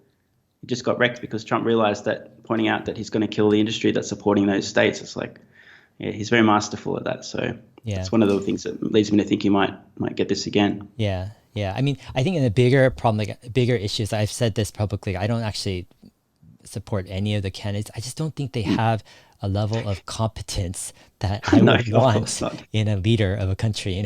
It's like, and to me, it's like it's a glaring problem right now. I wish there was some competence, in politics. Well, what kind of a person does it take to actually become a politician, though? I mean, let's be honest. I mean, I understand that there are some well-meaning people that want to get into politics, but how many of those are then also going to be successful? The subset of people that actually want to get into politics and aren't completely mental in some ways is honestly quite low. you have to be a very unique kind of person to get in that arena. It's very confrontational and it's just dog eat dog. There's not a huge selection of people that are going to be available as potential candidates anyway. I mean, even the same thing in Australia. There hasn't been a prime minister that I've been over the moon with for a very long time. It's like, is that the best you've got? Like, guys, come on. Yeah, exactly. Why would you go into politics? Like, yeah. Some people say to make change, but I think a lot of the people in politics have other motivations. A lot of narcissists and some especially well-meaning, but it's a unique group of people that end up in politics. So yeah. Part of me hopes that there could be some type of alternative political movement where people of competence directly reach out through social media, create followings, and actually, maybe a party of competence or something. But anyways, well, YouTubers can do that. Yeah, exactly. Are there any other fields of interest that you're like, I think this might be a field where I would like to invest in, or if I could find the right company in this field, like this could be a big winner, a big, decade winner? The entire genomics industry is very interesting to me. I had my DNA genotype probably 6 or 7 years ago. I've been very fascinated in this space. I was waiting for costs to come down. I think that there's just enormous potential in everything to do with health and human longevity. As I said earlier on this interview, the humans basically were just running software, and our DNA is basically just a programming language, a bit of software running code, and our brain is hardware that's sort of operating on in our nervous system. So the progress that we're going to make when artificial intelligence gets involved and we can, run machine learning and sort of reverse engineer the genome and really understand health markers and things are just going to get absolutely insane in terms of medicine, health, and extending human lifespan this decade, and especially in the 2030s and beyond. So I think there's going to be enormous growth there, but I'm not at a stage where any individual companies are standing out to me. But in the future, I'll probably end up doing something like buying a pretty large holding in the ARC Genomics fund and just let them do the thinking for me on that one until I can maybe have a bit more confidence in picking specific companies. But I think there's just enormous potential in genomics and obviously anything related to artificial intelligence, but that's going to affect everything. So got it. Yeah.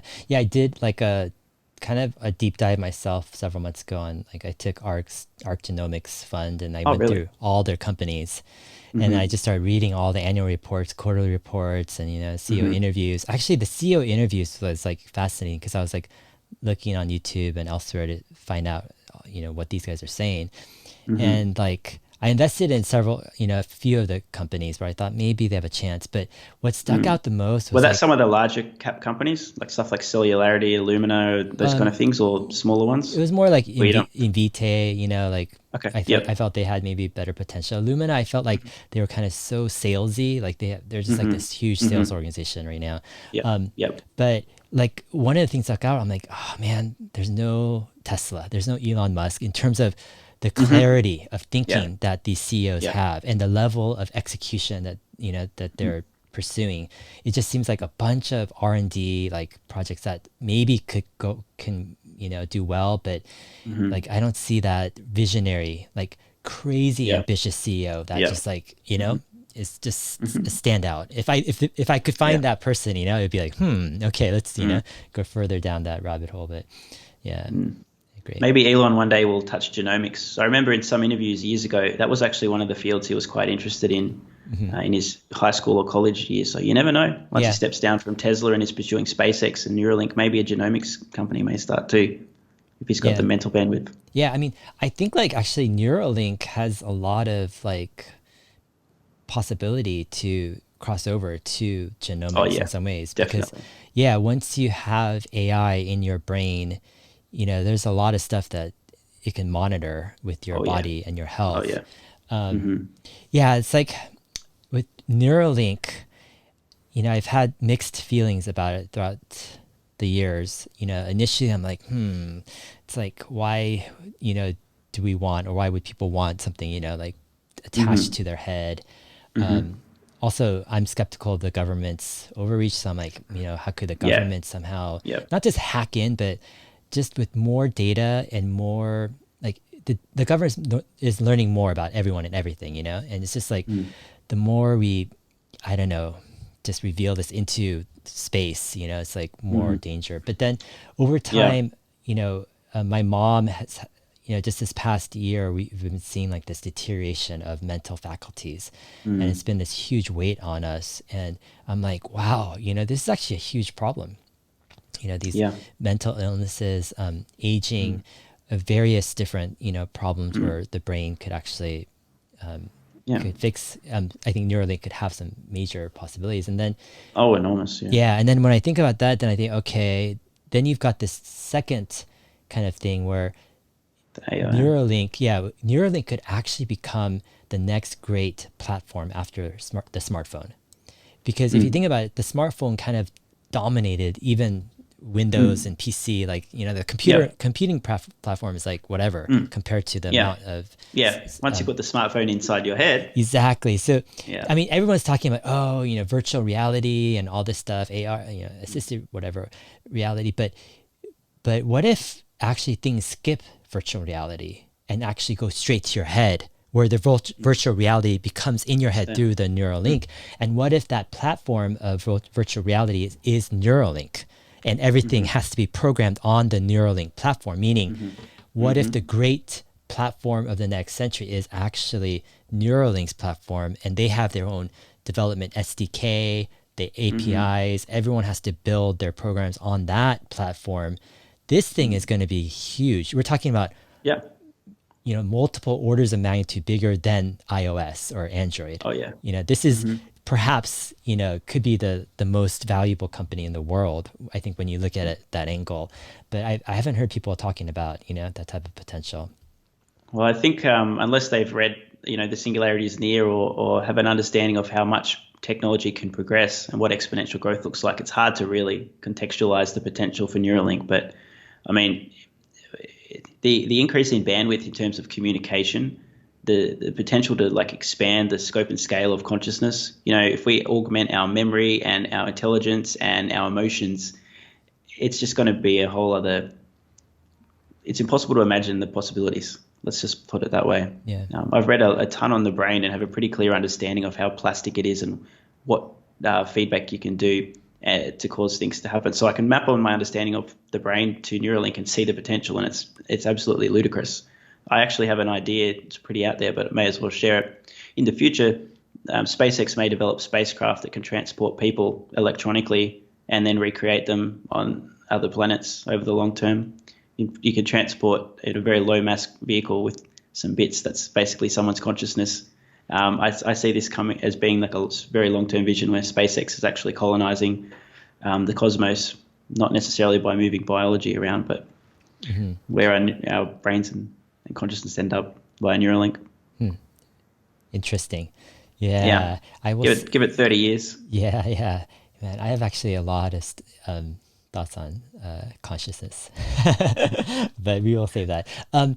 I'm curious, like a few other questions that some viewers are asking. Hey, why do you wear your baseball cap backwards for most of your videos? Someone was asking on Twitter. Oh, because I'm a deep fake, and they didn't have enough polygons to map the hair on, so it's just easy. It's just a simple texture.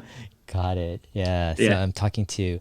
I'm a deep fake. Got it. So who am I talking with then? Good question. Yeah. No, actually, it's easier than brushing my hair. I just can't be bothered. Got it. Do you do anything like that with your clothes? Kind of just like do more simple, like, I only own 4 shirts, 2 pairs of long pants, 2 shorts, 5 socks, just a very small rotation. I'm a total minimalist. Everything I own fits in a backpack, including this now, believe it or not. I've got rid of a few things. So even after buying a microphone, I still have a 40-litre backpack that fits everything I own except for, assets like real estate. Got it. Yeah. So very simple. I was wanting to ask you about that because you mentioned that, I think, on Twitter or somewhere, everything fits in the backpack. I've actually had kind of a long history or journey with minimalism in some ways. Like in my 20s, I could fit most of my stuff in a backpack as well.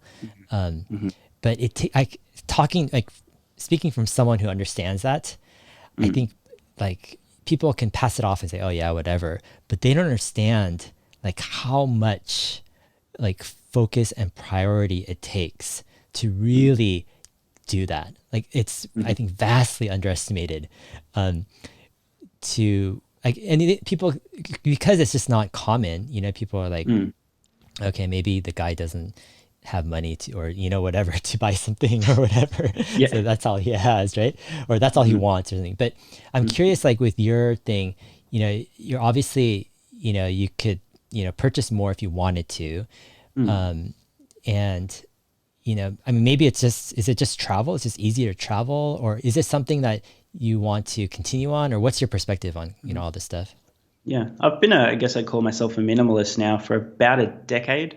Yeah, actually, because when I moved into my first apartment, the one that I bought, I got rid of a ton of stuff and just haven't really turned back since. When I decided to travel, I sold all the stuff that I had in Australia, but all of that would have fit in half a car. Like all my possessions before I left to go backpacking was still almost nothing. If I wasn't still overseas, I'd probably have a few more bits and pieces. When I get somewhere more stable, I'll upgrade my camera equipment because I know it's absolute garbage. Good enough. But so there's a few things that I'm going to acquire once I'm a little bit less mobile. But being a minimalist is just in my nature. It's, for some reason, it just feels like cognitively liberating. Just having less stuff, I just feel like I'm less burdened and weighed down, even though it doesn't really make a whole lot of sense. I'm not physically carrying it on my back all the time, but just having less things just streamlines my life. And it just, I don't know. I just like the way that it is, not having too many things. I don't feel like I'm missing out. I'm much more interested in experiences and learning than things. So yeah, I think there's like a deeper connection than most people realize with our physical possessions and our us, our psyches. It's like, and you could tell when, let's say you downsize a bit. Let's say a person has a bunch of stuff, and then they go and let's say they fill up a couple boxes or a couple trash bags of stuff, and they get rid of it. They donate it or whatever. There's an instant feeling of like freedom. Of like this light shoulders, like, whoa, that was amazing. Exactly. But it doesn't actually make logical sense completely. I know. The extent of the feeling that the person gets, right? And it's like I did this experiment in my 20s where I took like a year or two where I started to downsize, but I did it intentionally super slow, where I would take like one thing at a time, and I would just like look at it and place it on a place and go like, why do I want that? And what's the attachment that I have with it? And a lot of it is like fear of like, oh, if I get rid of this, I'll never be able to get it again, or what happens if I don't have it or something, right? And I would just do this like for a year or two, and then like everything I got rid of, there was that same like reaction of freedom and liberation. And I'm like, wow, this is actually underestimated. Like the ability to live your life in a way where you're not bogged down with this fear of like not having enough things, or, and you're able to just kind of move through life with less, and it seems like you might have less, but then in some ways you have more. You're more present. You're more like, you have more energy. You're just, there's just so much. I think I've yet to find like a book or a person or a video that completely encapsulates this thought. It's like a lot of the minimalist people out there, they're just like, oh, I don't know if they really get the deep, profound impact of it. But I noticed, something that you did, and I figure that you probably have, some experience with that type of feeling. I do. I can relate to what you're saying completely. Yeah. Awesome. I wanted to just thank you for, coming on the show and been a pleasure. Yeah, being generous with your time and sharing your thoughts. Appreciate it. If people want to find you, your YouTube channel is Solving the Money Problem. Just type in those words. If you type in Tesla, I'm sure one of your videos will come out as well. Probably, yeah. Yeah. And then you're on Twitter. Is it Stephen Mark Ryan? Yeah, Stephen Mark Ryan, all one word. Okay. That'll get me everywhere on all the platforms that I'm on. All the platforms. Okay. Sounds good. Yep. I'd love to do it again. If you come to the US, would love to hang out, man. Yeah. Oh, I will come to the US. So yeah. Definitely. It's been a pleasure, Dave. All right, Thanks for having me. Okay. I'll talk to you later. Peace. All right. Bye. Thanks for joining our conversation. I'd love to hear your thoughts. Either share them in the comment section, or you can even tweet me on Twitter at HeyDave7.